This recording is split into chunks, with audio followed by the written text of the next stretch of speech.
Hello, everybody. Real quick before I get to it, I just want to say that this is my list of reasons why I'm rejecting the vaccine. And I've probably forgotten some reasons along the path, things that have built to this point. But let's get started. Dear Dr. Joe Biden, 24 reasons I'm rejecting the vaccine since you asked. Number one, let's go back to the beginning. Dr. Fauci admitted the masks really didn't work and then claimed they did work, and then said that he had lied because he didn't want the public to get the necessary masks so that medical personnel would get them instead. So we knew right away he's a liar, and he's not ashamed of it. So I haven't trusted anything coming from him since. Number two, Dr. Fauci was involved in funding gain of function research at the very labs the virus leaked from, lied about it, tried to censor information about it, and he still lies about it. So the bottom line is, I don't trust Dr. Fauci at this point, and his involvement in the vaccines means that I have a lot of distrust about the vaccines. So if you wanted to build trust with me, you'd have to fire him. He has to go. Number four, the vaccines were rushed through the FDA approval process by political pressure, starting with Operation Warp Speed. Maybe this is a good thing and maybe it's a bad thing, but the result is there wasn't the kind of long-term testing results that I wanted to see. Number five, if you say there hasn't been enough long-term testing results, the vaccine pimps scream that it's been through many tests and proven safe. But being put through many tests is obviously not the same thing as long-term testing. And their obfuscation about this just doesn't build trust. They act as if it's the same thing, and it's not. So that just makes me mistrust them. Number six, the mask mandates immediately turned me against the entire program. Good ideas don't require force. If the masks work, you could persuade people. Instead, you resort to force, the first resort of the incompetent. Number seven, Democrats began talking about mandates pretty early on in the program. As soon as they saw a political divide and thus a way to force their opponents into submission, from my point of view. Their only hesitation was that it might impact darker colored people, clearly an overtly racist attitude that certainly did not build any trust with me. They had similar entirely racist concerns about the lockdowns as well. Number eight, early on, the vaccine pimps promised us that any long-term side effects were basically impossible because they hadn't seen them or seen them much with vaccines in the past. Of course, we all knew this was a new type of experimental vaccine, so this was just a clear effort at deception from my point of view. Number nine, when they finally admitted that people were indeed having some unexpected and longer-term side effects than anticipated, they didn't gain any new humility in their pronouncements and promises and proclamations. Number 10, early on, the vaccine was promised to be extremely effective in preventing infections, which is what normal people think when they hear the word vaccine. But when this promise turned out to be false because the alleged protection rapidly fades away, thus requiring boosters for the rest of your life, maybe, or is useless against a minor variant, a minor mutation, they didn't find any humility in their new claims. They just shifted the goalpost to it allegedly lessening the severity of symptoms, a much more complex claim with many questions remaining about controlling for other significant variables that they often don't talk about, like age and obesity. Number 11, they also early on asserted that the vaccinated wouldn't spread the illness, but we now know they spoke false there also.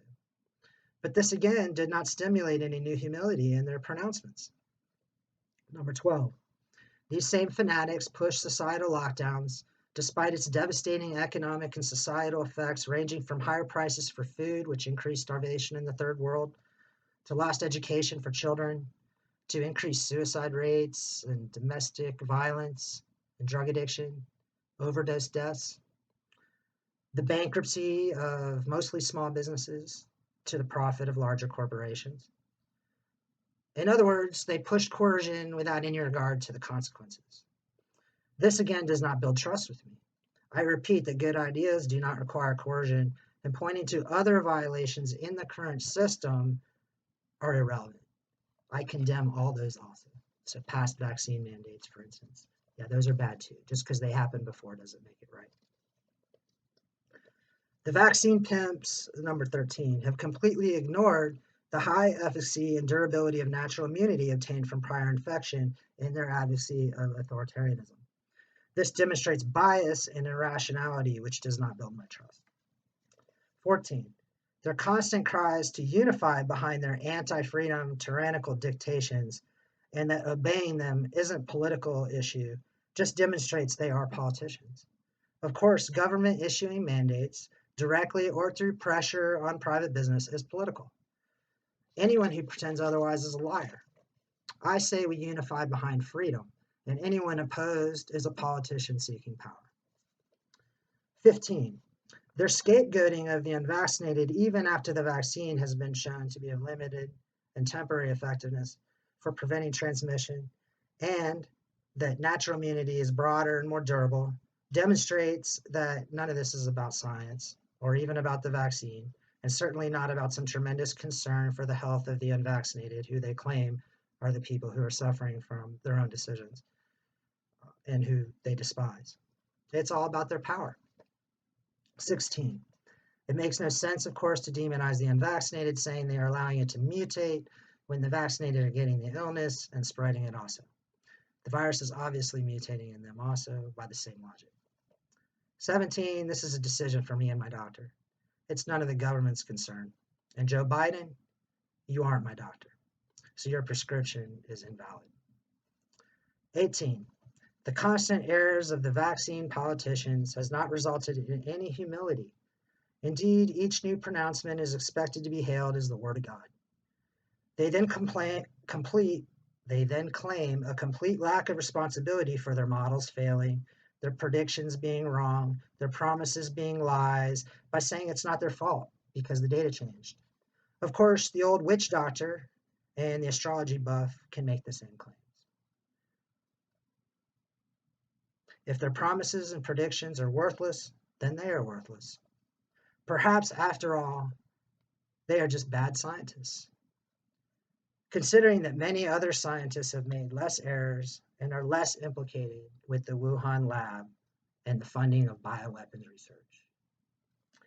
Or again, let's be honest, they aren't scientists, but rather politicians working for government. 19.